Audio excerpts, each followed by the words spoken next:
The Galactic Council chamber stretched across 3 kilometers of polished obsidian, its ceiling lost in artificial clouds that occasionally sparked with bioluminescent displays.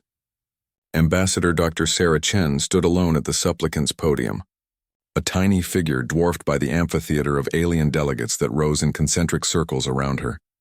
She had prepared for this moment for 6 months.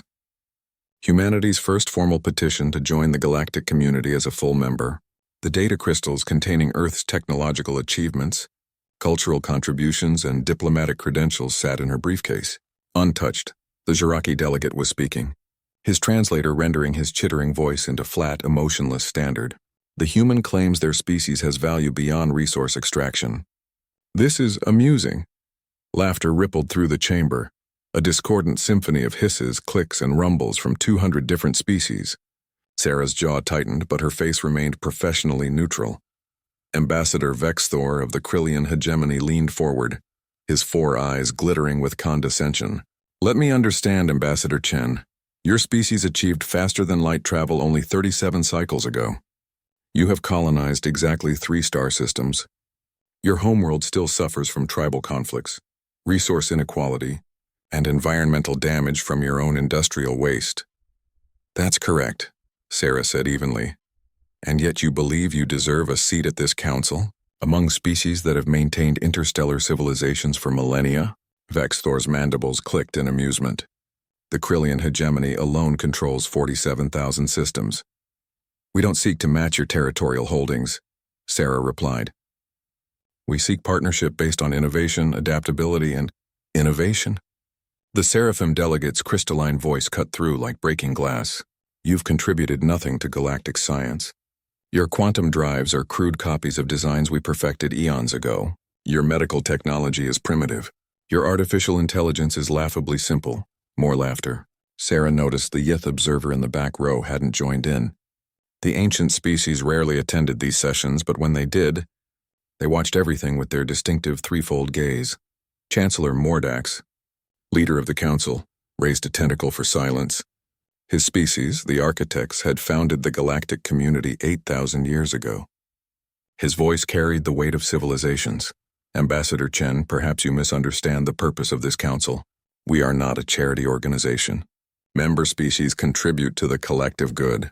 They bring resources, knowledge, or strategic value. He paused. What precisely does humanity offer that we cannot obtain more efficiently elsewhere?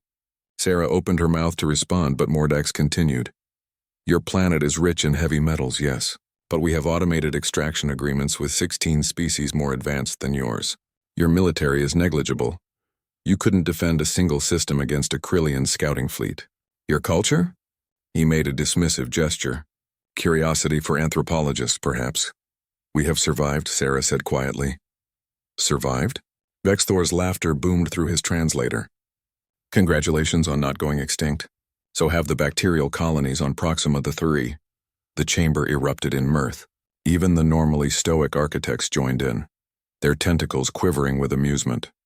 Sarah Chen stood motionless, her dark eyes scanning the faces, or face equivalents, of the delegates.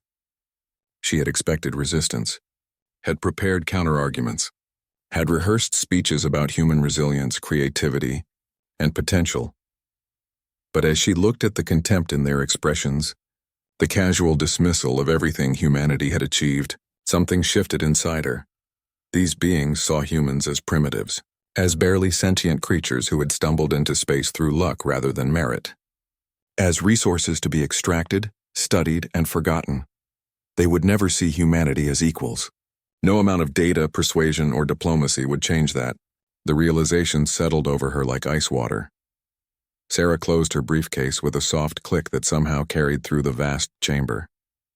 The laughter began to fade as delegates noticed her movement. She picked up the case and turned toward the exit.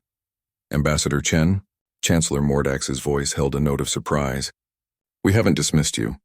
The petition process requires... Sarah kept walking, her footsteps echoing on the obsidian floor. Human. Vexthor's voice sharpened.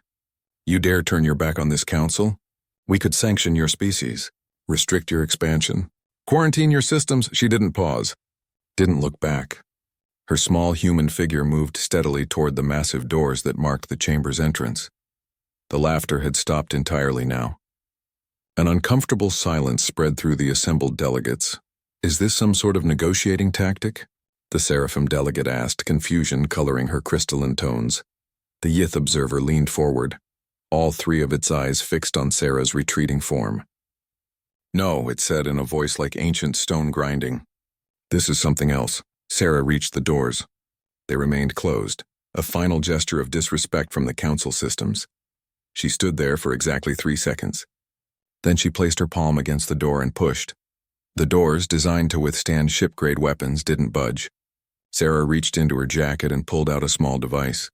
A standard human plasma cutter, barely more advanced than a construction tool. She began cutting through the door. Security! Mordax's tentacles flailed. Stop her! But the council's security drones hesitated. This was unprecedented. The human wasn't attacking anyone. She was simply leaving. The plasma cutter burned through exotic alloys that had guarded the council chamber for millennia. Sarah worked with the methodical precision of someone who had made up her mind completely. The Yith observer made a sound like distant thunder. Fascinating. What is she doing? A junior delegate whispered. She is demonstrating, the Yith replied, that your doors cannot hold her, that your sanctions mean nothing to a species determined to go its own way.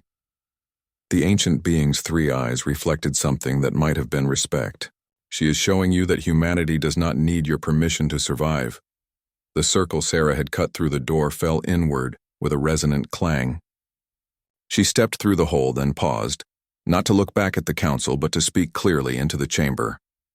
Humanity withdraws its petition for council membership. We'll find our own way among the stars.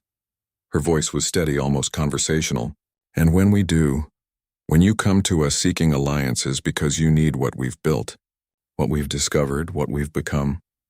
She finally turned her head, fixing the assembled delegates with a look of absolute certainty. Remember this moment. Then she was gone. The silence in the council chamber was absolute. Chancellor Mordax stared at the smoking hole in his ancient doors. That was unexpected. Troubling, Vexthor corrected, his earlier confidence shaken. The human species has 3 colonies. Minimal military. No significant resources we need. Why do I feel like we just made a grave error? The Yith observer stood, its massive form unfolding. Because you have lived so long in positions of power that you've forgotten what drives young species. It moved toward the exit, pausing at the hole Sarah had cut. You showed her contempt, so she showed you that she doesn't need your respect to succeed. They'll fail, the Seraphim delegate insisted. Without council support, without access to our trade networks, our technology. Perhaps, the Yith said. Or perhaps humanity will do what young species do best. Adapt, improvise, and survive despite impossible odds. Your ancestors did the same once before you grew comfortable. It squeezed through the hole following the human's path. I find I would like to see what they become. In the following decades, the council rarely spoke of that day. But they watched. They watched as humanity expanded at an unprecedented rate, their colony ships spreading through space like wildflowers through concrete. They watched as human scientists made breakthrough after breakthrough, driven by a species-wide determination to prove themselves. They watched as human diplomats formed alliances with minor species the council had overlooked, species who remembered what it felt like to be dismissed. And 73 years after Sarah, Chen walked through those doors. When the Krillian hegemony fell to internal strife, and the council faced its greatest crisis in millennia, they finally sent an ambassador to Earth. She was greeted by Dr. Chen herself, now Admiral Chen of the Terran Federation. Her hair silver but her eyes still sharp.